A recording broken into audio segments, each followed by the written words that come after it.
చిలకమ్మ ఎర్ర ముక్కులే పిల్లవాకు పూవై పూసిన ఎర్ర రోజా పూత గులాబీ పసిపాదం ఎర్రాని రూపం ఉడికే కోపం ఎర్రాని రూపం ఉడికే కోపం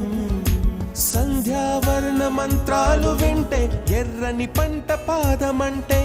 కాంచనాల జిలుగు పచ్చ కొండ బంతి గోరంత